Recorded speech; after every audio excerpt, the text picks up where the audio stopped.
It's got a wave with this. Hi. Okay, gonna see how this goes because I've got the windows open, and there's a bit of a breeze, but I'm trying to cool down. It's been so hot. I had a meltdown. My face just literally melted. So I've got the questions. So I'm going to do the best to answer them. Some questions are from idiots, basically. Well, idiots that are polite, namely Geeky Old Hog. You'll find out why in a minute. Okay, so let's crack on. So the first question. Seriously. Okay, so why do I think Marvel is better than DC? I wonder who this question could be from. Give you a clue, I gave the name just a few seconds ago. I don't think Marvel is better than DC, as I think most people know, but there is a caveat. Marvel, before the crisis period of DC, Marvel from 78 to 84, 85 were better than DC. They had Epic, the whole Epic Illustrated magazine. In fact, Marvel from 75 to 84 were better than DC. They had Epic Illustrated. They had they took chances with creator stuff. So they had things like Daredevil with Frank Miller. You had Thor with Walter Simonson. You had the New Mutants. You had and the Uncanny X-Men by Chris Claremont and various artists, and of course Bill Sienkiewicz's on the New Mutants. I've mostly said his last name wrong. I give it so many different styles. And there was another one. Oh, you had the Defenders, especially the New Defenders, which I absolutely loved. And you had, Marvel took risk around that time period. And you also had the glorious black and white magazines in the 70s. So you had you had things like the Rampaging Hulk, Marvel Premiere, Savage Sword of Conan, Dracula Lives, and stuff like this. You also had Dracula the comic. They had some great horror comics from Marvel in the late 70s and 80s. Yes, so Marvel was fantastic in that period, but when Crisis came along with DC, especially when Alan Moore and the British Invasion came over, primarily for DC, from I'd say 85, 86 onwards, DC stole my heart. They were my number one comic company then, and it's not changed much since. But Marvel can be a brilliant company. At the moment, they are shit. The reason they are shit, it's nothing to do with the comics. It's the business practices. It's being owned by Disney, basically. They've not got the same They've not got the same creator focus, where stories were important, where comics were important. Now everything's just intellectual properties, and you can feel it. But there has been some gems that do come through. But when you put it like a litmus test, comparing Marvel today with DC today, DC are running circles around Marvel with a variety of different types of graphic novel formats you can get from DC, and the price points as well. DC is a lot cheaper than Marvel and give better quality. You also have prestige format comics. You have the black label oversized formats as well. You have the compact books. You've got DC fans coming out to compete with the Marvel Epic line. You've got the omnibuses. You've got the compendiums. You've got so many. Marvel have shoddy paper. The comics are always overpriced. For example, Uncanny X-Men, 29 story pages for $5.99. And DC have the cream of the crop at the moment with all the artists and the writers. Marvel have Jed MacKay, Al Ewing, Jonathan Hickman. That's the three kind. But Jed MacKay's not even a name writer. He's become a name now through Marvel because there's no other writers really to compete against him, because everybody else I don't know the names. That's the brutally honest truth. But like I said, there is some coming through. Like, I'm excited to see where the X-Men titles are going to go. So you've got Mark Russell coming in on X Factor. You've got, I've forgotten his name, Jeffrey Thorne on X-Force, who was great on Green Lantern. And you've got Gail Simone, who's fantastic on Uncanny X-Men. In fact, the only weak one is NYX, because I don't think they're a good double act, to be honest. I think they're very lukewarm, the writing team on that, but I've forgotten the names. And Jed MacKay's X-Men is the weakest X-Men title because he's overstretched, I think. When he's got just two titles, he's okay. But when you compare to somebody like one of DC's newer ones, like Jeremy Adams. Jeremy Adams again runs rings around him creatively. So that's where I stand. I love Marvel. I love Marvel when they're fantastic. They were great during the Dark Knight period. Not the Dark Knights, Marvel Knights period, and I love them around, like I said, the late mid '70s to mid '80s, when the creative juices were really flowing. Then I keep on making them sound a bit, you know what I mean. So they can be good, but to be honest, I don't think they'll ever get that glory back again, because they are too focused on the Marvel Cinematic Universe, and like I said, intellectual properties, and like especially now, you can see that they are very much a true connected Disney company with the new Donald Duck crossovers and all like that coming through. So they've lost it. They've lost that. They had an edge, and they've lost the edge what they had. So yeah, I've got fond memories of my Marvel from the '80s and fond memories of Marvel from the late '90s to early 2000s. But they're strange to me now. But I'm getting 4 comics at the moment from Marvel, so who knows? If they get good editors in, like I'd love to see Spider-Man become good again, but he's just mid, and he's the prime character. And the Ultimate line, it's okay, but what throws me out of it, it's just knowing that they're just Ultimate, so it's like there's no grounding to it, and I'm not the biggest Hickman fan. Great ideas, bad execution. So there you go, geeky old hug. I do like Marvel, but DC is my number one. Why again from Geeky Old Hog? We got this ongoing thing on Threads where he keeps slamming an old British comic called Tornado, and I keep on defending it. I think because this is where I can do a bit of ageism, because I'm about 3 or 4 years younger than Geeky Old Hog. I think I was the right age demographic for Tornado. I was about 8 when it came out, so I was ideal for it. But there was some strips in it. It was an adventure comic, so there was one strip in particular that made me love Tornado, and that was The Mind of Wolfie Smith. So when they merged with 2000 AD, I was happy because The Mind of Wolfie Smith was still in the comic. And they brought out a collection of it in the Hatchet 2000 AD Essential Collection. They brought out The Mind of Wolfie Smith one, and it's sold out. I can't get it. If anybody has a copy and they want to send it to me, message me and send it to me. I'd be eternally thankful. So it's not really Tornado that I liked. It was The Mind of Wolfie Smith. But I did like the fact that they had an editor, which was Dave Gibbons, dressing up as because back in those days, it was a bit tubby. It was like a tubby mod, dressing up in his spandex and his belly like. It wasn't a good look, but anyway, that answers that question. Now, one question I did get was best comic I found in a pound bin, and I can't answer that because I don't really go in pound bins very often, and the ones that I do go in, they don't have great back issues, the very recent ones. But the best thing I've found for a bargain, my local Forbidden Planet, it's a great shop, they're so friendly and helpful. They had a really good graphic novel sale, and I got this Lady Killer. It's an massive library edition collecting the full Lady Killer story by Jamie S. Rich, Laura Aldred, Michelle Madsen, and of course the main person behind it, Joelle Jones. And it's $39.99 normally. I got this for £12, I think it was, but even better, it was on a buy 2 get 1 free, so I got another free graphic novel with it as well. But this was such a find. I did an overview of this. It's a beautiful, beautiful book. I do recommend it. So that's my bargain find of my lifetime, I think. So the next question. I feel like a news reporter. Next question. If someone wanted to start reading Judge Dredd, where should they begin? So there are... I don't know where I'm pointing. It's over here now. Over here, there's this series of Judge Dredd where it goes chronologically. It collects the whole Judge Dredd from the beginning, but I don't think that's a good jumping on point, to be honest, because it's a big investment. I think they're up to like volume 45 or something now.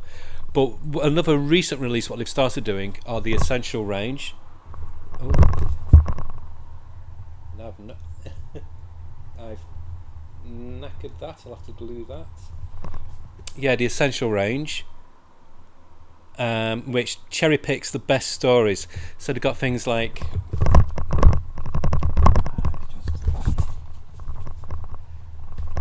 so as you can see, and they've now branched off into Rogue Trooper and Judge Anderson as well. So they've got things like America, the Apocalypse War, which is one of the early Judge Dredd strips, Origins, which is this one, Dread vs. Death, which is the wonderful Brian Bolland artwork, Necropolis Judgment Day, and Total War Part 1. Yeah, and these are great for jumping on. This one especially because it goes into the history of how the judges were formed. So I think this is a very, very good jumping on point. And then maybe you could then just jump about and enjoy yourself. I'm really going to obsess over that now. I'll have to get some super glue. So that's my answer for that. Start with the Essentials. Really high quality, nice generous size as well. So there we go. And then I still got obsession over that damage on the cover. So the next question is, what would it take for me to become an Aquafam fan? And that's from a poor little Canadian called DC Patrol, who's got this unnatural obsession with Aquaman and all things fishy. So, but he's obviously not paid attention to my videos, because whenever I've done like my updated book tours and that lot, I always point out one of my treasured omnibuses, which is Aquaman by Jeff Johns. I love this. I used to collect. I had the full run of Peter David's Aquaman run, which was superb. Especially I loved him when he had a hook. So yeah, fantastic. And I got the series after that by Rick Veitch. And in the last Comic-Con I went to. So hey, I think that answers your question. It takes nothing for me to love love Aquaman on the Aquafam. So yeah. So this one, it was 2 questions but split into subsections. So first one is my favourite all-time writer. I've read a lot of comics. So I can't just give one. I just can't. So I'm going to give 5. 2 Japanese and 3 American and European. So my first Japanese, just bear with me, I'm going to get the name because I might get it wrong. It's, oh, fuck's sake.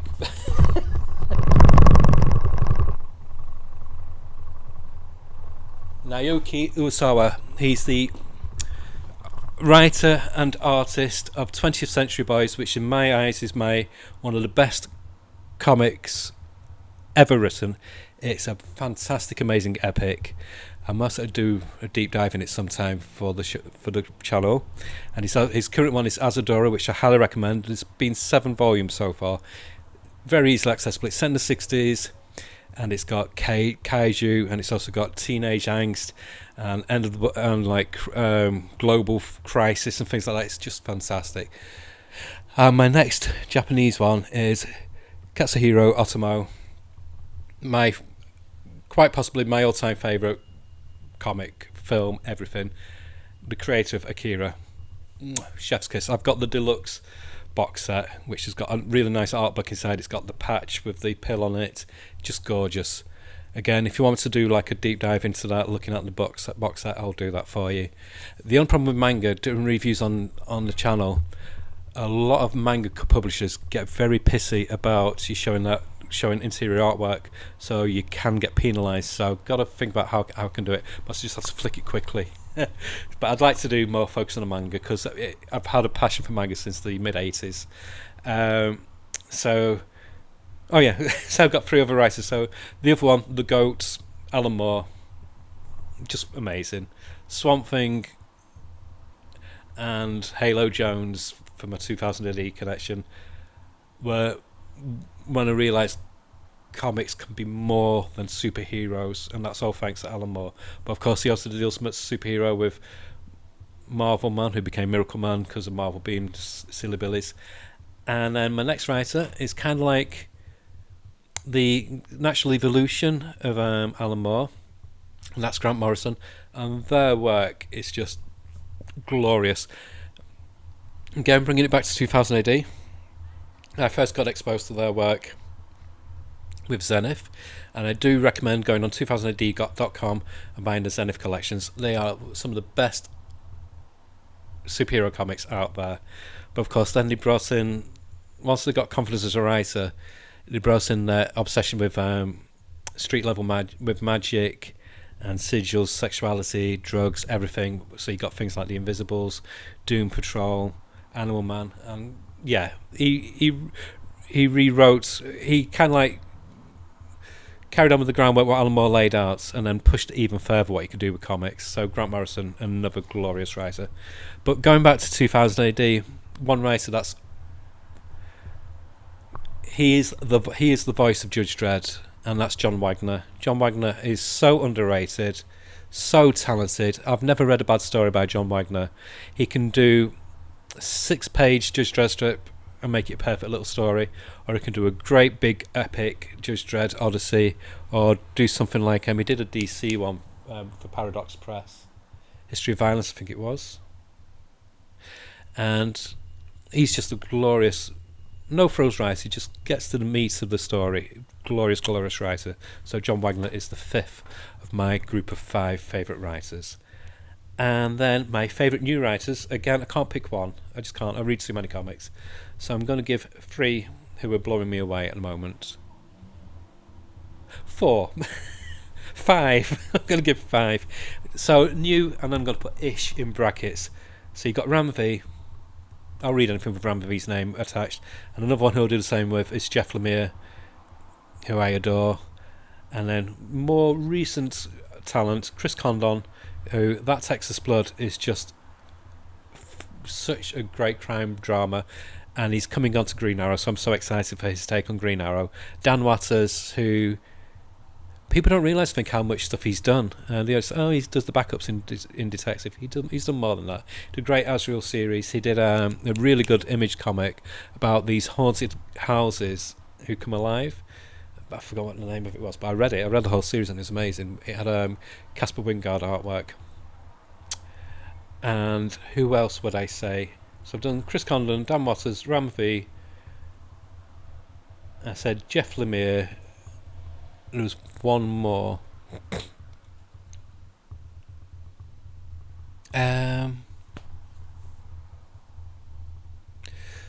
mind's gone blank at the moment. That's it. Ailscott.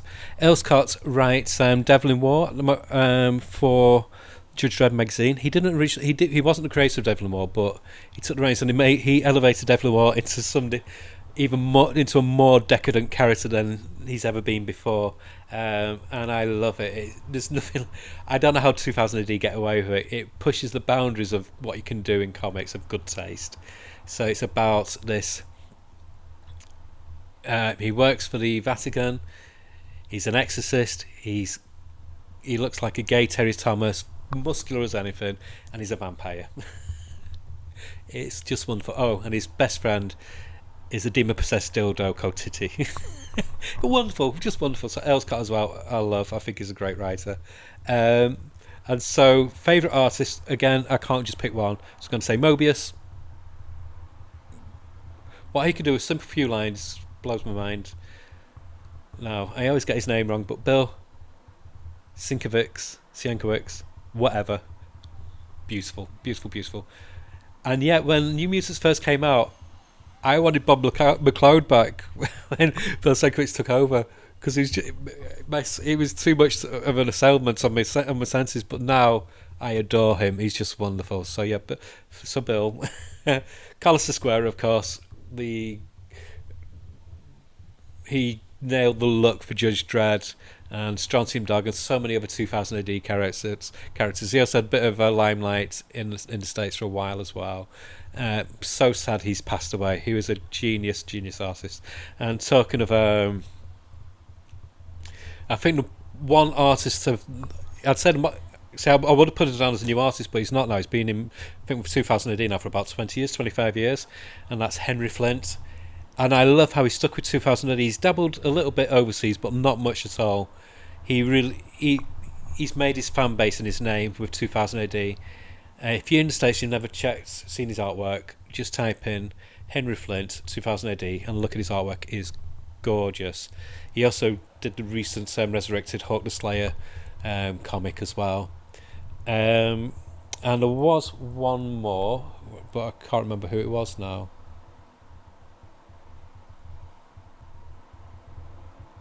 Barry Windsor Smith. How could I forget Barry Windsor Smith? All the rest, he's up him, and there's like the holy trinity. I'd say for me, it's Mobius, Bill Sienkiewicz, and Barry Windsor Smith. They're unsurpassed for different reasons. So yeah, I'd say those are my favourite artists. And then my favourite new artist, Hayden Sherman. You can't nail his style down. He changes his style on any comic he does. Beautiful, beautiful artist. I'm sorry, not his. It's they can't nail their style down on whatever they do, because it changes with each series they do. Dan Mora, wow, how he's a machine. How can he do such brilliant artwork on so many titles all at once? He's DC's hidden weapon. He really is. And then Jacob Phillips, he's got his dad's skill, but he's also got the added bonus of being a brilliant colorist as well. And the work he's done on that Texas Blood, another series, he's just great colorist and great artist, great all-round person. And he lives in Manchester. Hey. So there's another one as well, Caspar Wingard, who did Wicked and Divine, and he's now doing the Power Fantasy. Beautiful artist. And one more, and I'm going to go with